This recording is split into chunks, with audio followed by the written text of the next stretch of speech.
15절에서 26절. 요셉의 형제들이 그들의 아버지가 죽었음을 보고 말하되 요셉이 혹시 우리를 미워하여 우리가 그에게 행한 모든 악을 다 갚지나 아니할까 하고,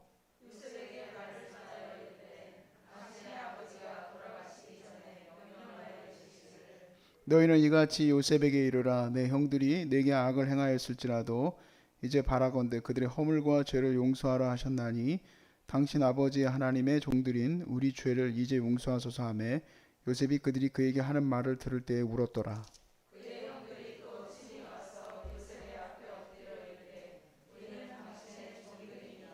요셉이 그들에게 이르되 두려워하지 마소서. 내가 하나님을 대신하리이까.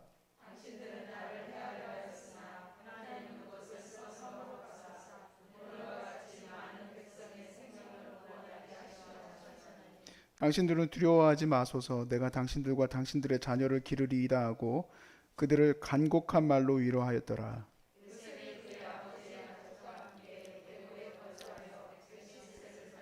에브라임의 자손 3대를 보았으며 므낫세의 아들 마길의 아들들도 요셉의 스라에서 양육되었더라.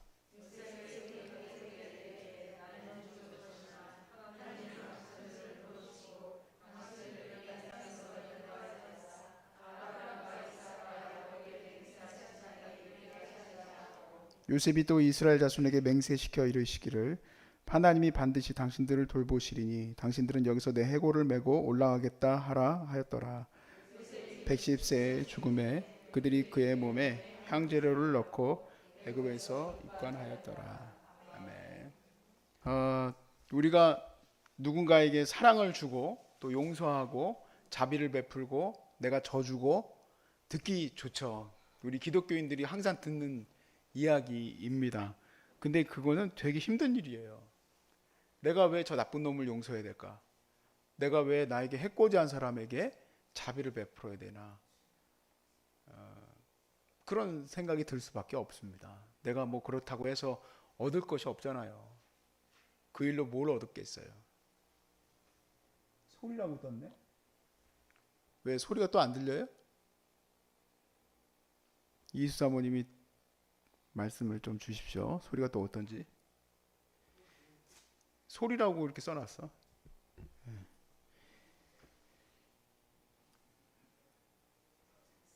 근데 우리가 이렇게 용서하고 사랑해주고 자비를 베푸는 것이 여러분과 저의 인생에 플러스를 시켜주지 않을 수도 있습니다. 근데 플러스를 안 시켜줄 수도 있지만 플러스를 시켜줄 수도 있어요. 플러스를 안 시켜주든 플러스를 시켜주든 이것이 우리에게 말하는 것은 이게 바로 우리가 신의 성품에 참여하는 거예요. 하나님은 사랑이시다 그랬잖아요.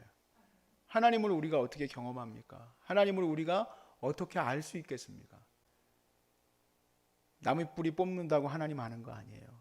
성경 말씀 백독했다고 하나님 아는 거 아니에요. 성경 말씀 천독만독해도 사랑이 없으면 그 사람은 하나님의 은혜를 모르는 사람이에요. 신학적으로 박사가 되고 박사 할아버지가 돼도 자비와 용서가 없으면 그 사람은 예수를 아는 사람이 아니에요.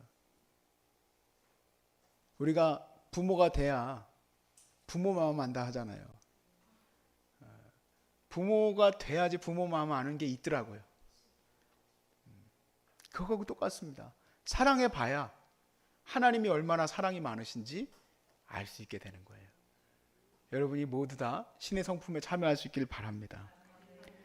오늘 본문은 창세기의 끝이에요. 그리고 이 창세기 끝에 말씀 속에서 우리가 끝이 났구나 하고 끝나는 게 아니라 앞으로 계속 이어질 그런 어떤 의미들을 마지막 구절에서 보게 돼요.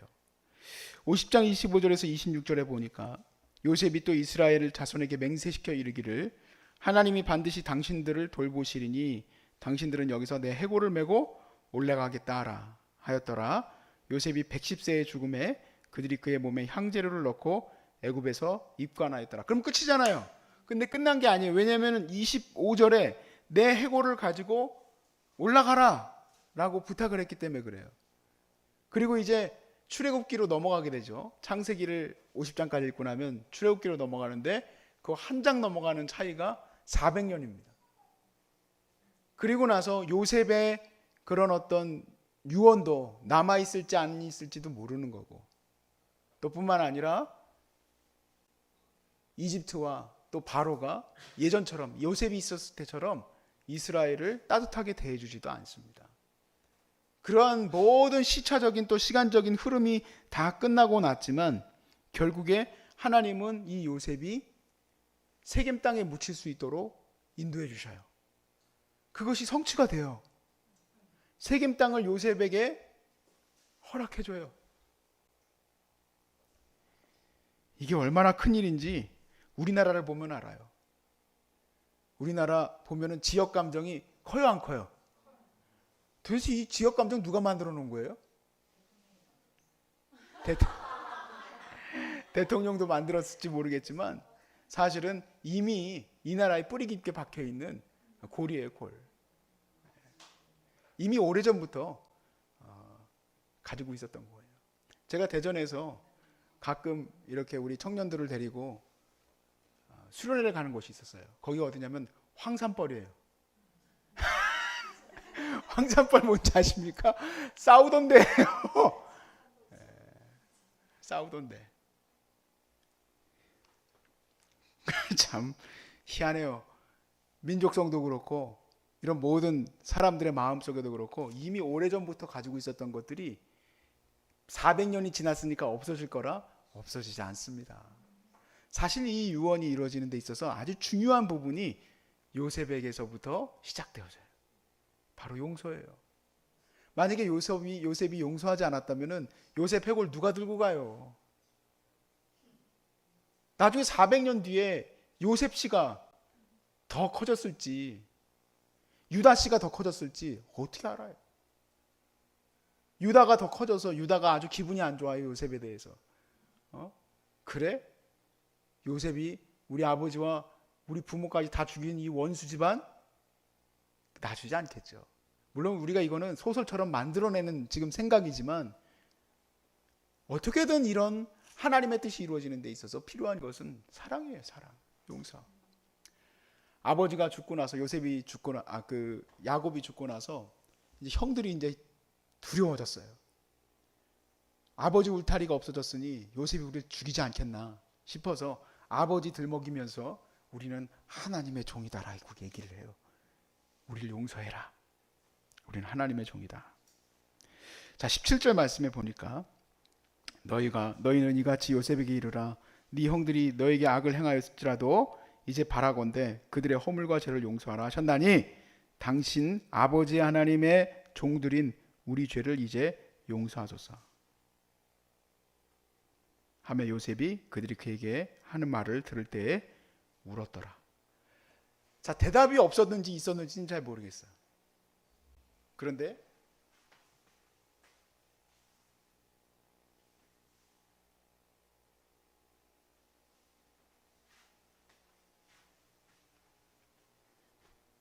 울었어요. 더 무섭게 만들어놨어.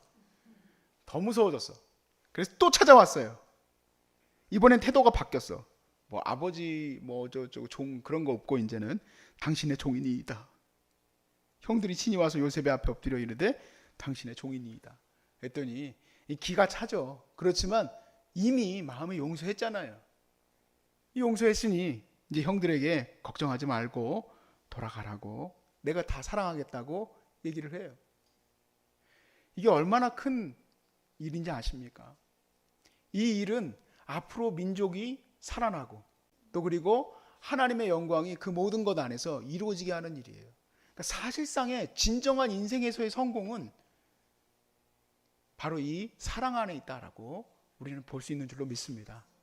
여러분이 살아가면서 대단한 기업도 세울 수 있고 엄청난 일도 만들어낼 수도 있고 목회적으로도 성공할 수도 있고 뭐 여러 가지가 있겠지만 그거는 아무 짝에도 쓸모없는 거예요. 지금 이 시대에 끝나고 말 일이에요.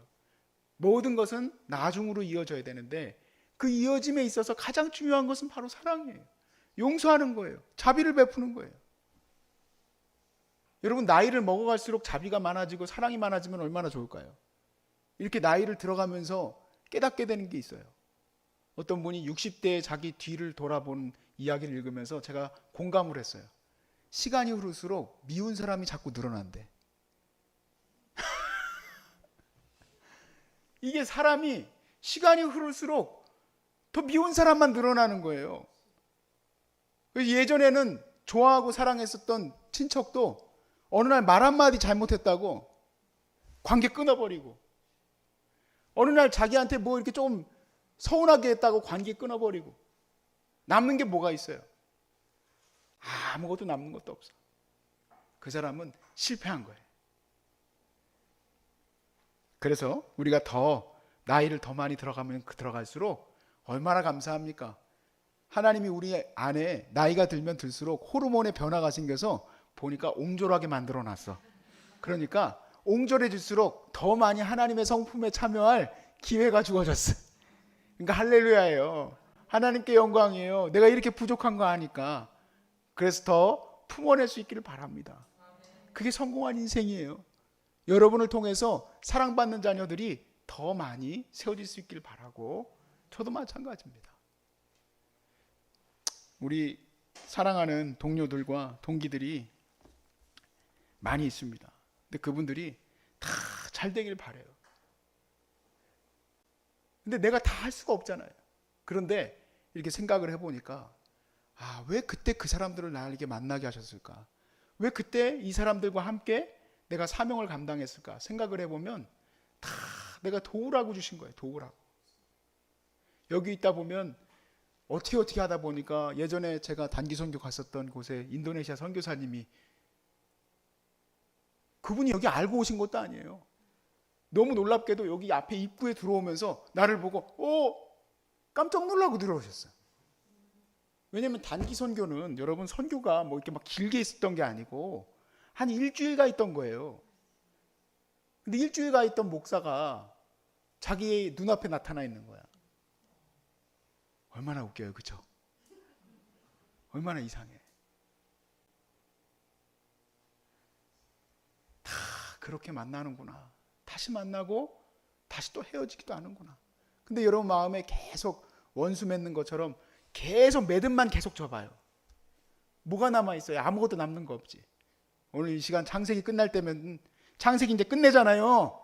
창세기 끝내면서 모두 같이 없애야 되느냐? 여러분 마음에 미움도 다 버리시기 바래요. 그거 언제까지 갖고 있을까? 언제까지? 그 왜 자꾸 갖고 있어요? 그 미운 거를.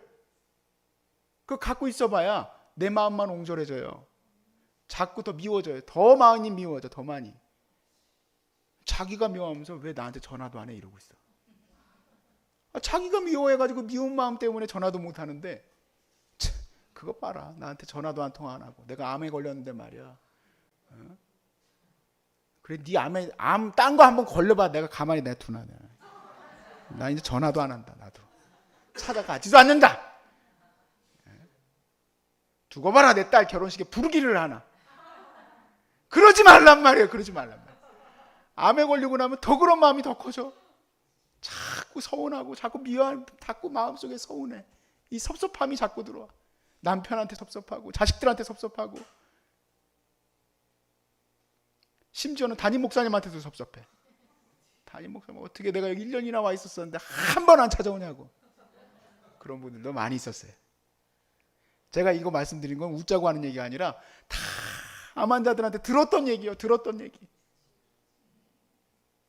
그냥 아주 여기 있으면서 가만히 예배하고 기도하고 하나님께 영광 돌리는 게 아니라 마음속에 차고 미운 걸 쌓아나가는 것 같아. 섭섭함을 쌓아나가는 것 같아. 섭섭해하지 마세요. 창세기 50장 끝내면서 우리가 할 일이 있습니다. 다 용서하는 거예요. 다 사랑해 주는 거예요. 다 자비를 베풀어 주는 거예요. 그리하면은 그들이 감사하고 고마워하고 기뻐하지 않을 수는 있겠지만 하나님의 뜻이 이 사랑 안에서 온전히 이루어지게 되는 거예요. 여러분, 우리가 사랑할 때 목숨을 내어주고 사랑하는 것도 있어야 되겠지만 그런 것도 아니에요. 그냥 내 마음 하나 놔주는 겁니다. 따라합시다. 용서합니다. 섭섭하지 않습니다. 그렇게 하나님께 되게 해달라고 기도하십시오. 용서하게 해달라고, 섭섭하지 않게 해달라고 그렇게 기도하십시오. 추석이 다가오고 나면 또 섭섭병이 또 들어올 거예요. 난 이때만 오면 나는 걱정이 많이 돼. 우리 암 환자들 또 많이 또 이 마음속에 섭섭할까 봐. 섭섭해하지 마세요. 그분들이 잊을 수도 있고 또 여러분 배려하느라고 전화 못할 수도 있고 그럴 수 있어요. 또 굳이 여러분이 막 찾아다니면서 코로나인데 또 가족도 막 쫓아가겠다고 그러지 마시고 나 잊어먹을까 봐 그러지 마세요. 그러지 마세요. 작년에는 나가는 사람들 다 내가 해가지고 보니까 다 나가. 올해는 나가기 안 돼요. 나가면 안 돼. 내가 걱정이 엄청 심해요. 추석 끝나고 나면은 한 달 정도 뒤에 무슨 상황이 벌어질지 아무도 모르는 거야. 아무도. 지금은 아무것도 아닐 수도 있어요. 지금 100명씩 나오는 거는. 집에 갈 사람 손 들어보세요.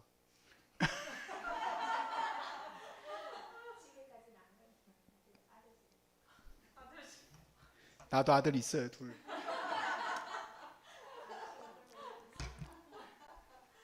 참 그래요.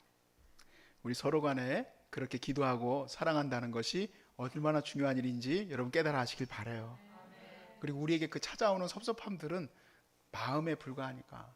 물론 사실이지만 이렇게 요셉이 자기 형들을 용서하고 나니 이렇게 하나님께서 그 400년이 지난 뒤에도 요셉의 뼈를 새기며 가져가잖아요.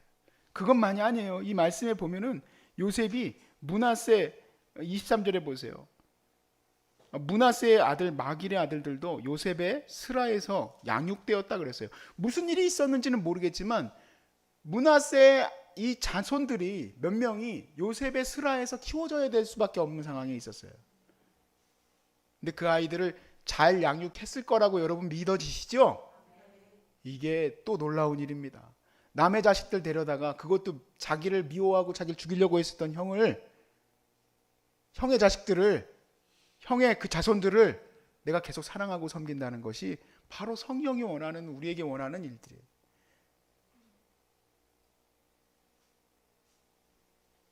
남의 어떤 그리스도인들이 잘했던 그런 얘기 간증으로만 듣고 아유 저분 대단하네 그 얘기를 들으라는 얘기가 아니라 예수 믿는 사람들은 누구나 할 수 있으니 그 이유는 하나님의 영이 우리에게서 사랑할 수 있도록 도와주시기 때문인 줄로 믿습니다. 그래서 사랑은 성령의 열매예요. 여러분과 제가 성령 안에서 늘 기도하고 있으면 하나님이 우리에게 섬기도록 하시고 사랑하게 해주실 줄로 믿습니다. 그 사랑이 바로 오늘 우리가 하나님의 거룩함에 참여하는 거고 그것이 바로 우리를 치료하는 거고 그것이 바로 우리를 하나님과 동행하게 하는 거고 그것이 바로 그리스도인들의 중요한 영성인 거예요. 구체적으로 도대체 그리스도인의 영성이 뭐냐? 그리스도인이 하나님과 동행한다는 게 뭐냐?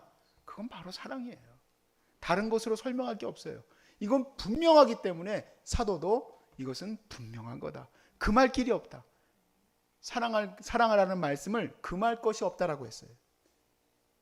다른 건 모르겠어요. 논쟁도 많고 다른 건 교리적으로 다른 것도 많고 교단적으로 다른 것도 많지만 사랑하라는 말씀은 차별이 없어요.